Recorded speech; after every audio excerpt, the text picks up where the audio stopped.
I've told you this story before. I'm on Fox and Friends, and we're talking about taxes, the size of government. I said, in 1900, government at all three levels took less than 10% from the American people. Now government at all three levels takes around 32%. But if you put a price tag on mandates, as when the government's telling you to do something, government takes almost half of what the American people produce. So I get home, and I get a phone call from one of these left-wing fact-check organizations. And they said, we saw you on Fox and Friends this morning, and you said that government at all three levels in 1900, federal, state, and local, took less than 10% from the American people. Do you have a source? I said, no, I just pulled it out of my rear. Of course I had a source. Gave them a source. And you said today, government at all three levels, federal, state, and local, takes 32%. Do you have a source? I gave them a source. And then you said government, if you put a price tag on mandates, takes almost half. Do you have a source? I gave them several sources. Next day or so, newspaper, big meter, right in the middle, elder half-right. And I was so upset, I invited the two fact-checkers on. To their credit, they came on the show. Most people, we fight on, they won't come on. They came on. I said three things. First thing I said was at all three levels, federal, state, and local, in 1900, government took less than 10%, actually took around 9%. And you said that I was right. And they said, that's right, you're right about that. Second thing I said was in today, all three levels, government takes around 32%. You said that was right too. But then you said I was wrong about the third because you said it's subjective. For example, if you have a business, government mandates that you have buy a scrubber if you're emitting pollutants, and you don't feel you need to put the scrubber on, or you feel that the scrubber you want is cheaper than the one the government has mandated you buy, it might have added value to your business, so it's hard to determine whether or not, in fact, you lost money. And they cited some economists who said that. I gave them Heritage Foundation, I gave them the American Enterprise Institution, I gave them Leo Hanian, the UCLA economist, but they didn't care about that. I said, okay, well, let's assume I'm wrong on the third point. 2 of the 3 were right. How come I'm not 2/3 right rather than half right? And they said, well, you're right. Maybe we're going to go back and take a look at it. Now, the reason I'm telling you this is of the 3 things I said, the one that they were most shocked by, the one they were most gobsmacked about, was what I said at first, that in 1900, government at all 3 levels, federal, state, and local, took 10% or less from the American people. That's what they were shocked by. And they said that I was right. So I'm getting a similar reaction here. Your friends are shocked that the top 1% pay 40% of all the income taxes. And more importantly, the top 1% earn around 20% of the nation's income. So they're paying twice as a percentage of taxes as they're getting as a percentage of income, which is why I say they are overtaxed, not undertaxed.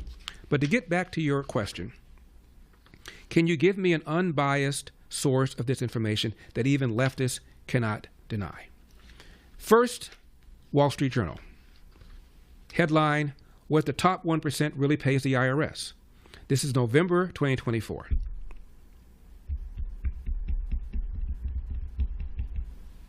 Top 1%. These people make up 22.4% of the country's total reported earnings, yet their share of income taxes paid was nearly double at 40.4%. See nearby chart. Okay, that's the Wall Street Journal. That's probably not an unbiased source as far as your left-wing friends are concerned. How about something called the New York Times? This is July 2009, and since then the percentage of what the 1% pays is even higher. 2009. Headline, top 1% paid more in federal income taxes than the bottom 95% in 2007. I repeat that.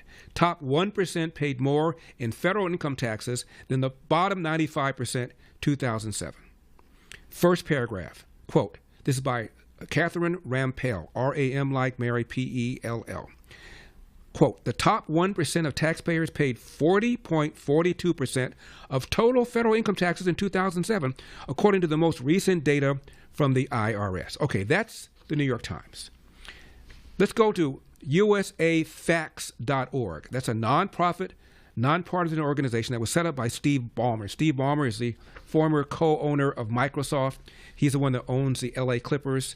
He's not known to be a political guy.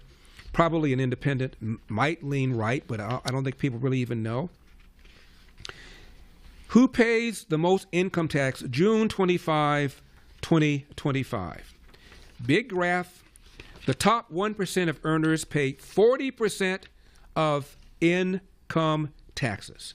So you have the Wall Street Journal, which of course you will perceive as being biased, although as I told you before, on the news section of the Wall Street Journal, it is just as left-wing as the LA Times or the New York Times. The editorial section is conservative, but not the news section. That was a news article. New York Times, obviously left-wing. USAFacts.org, set up by Steve Ballmer a few years ago, spends a lot of money on this. It's nonpartisan, and he said the goal is to have a source where people can go to and they can trust what they are reading, what they are hearing, what they are learning. That's why he set it up. Its mission is, quote, to empower Americans with facts by making government data easily accessible and understandable. That's why he set this organization up. Gave a big, long interview in a newspaper a few years ago where he talked about why he was doing this. Former Microsoft CEO Steve Ballmer, USAFacts.org. So, Dean, I've written you and I've given you 3 different sources. One, the Wall Street Journal, which your friends will discount. One, the New York Times, which they cannot. And the third is an objective, supposedly independent source called USAFacts.org, all of which say the same thing. The top 1% pay at least 40%, if not more, of all total income taxes, while earning around 20% of the nation's income. They are, in fact, overtaxed. For full shows, live and on demand, it's Salem News Channel.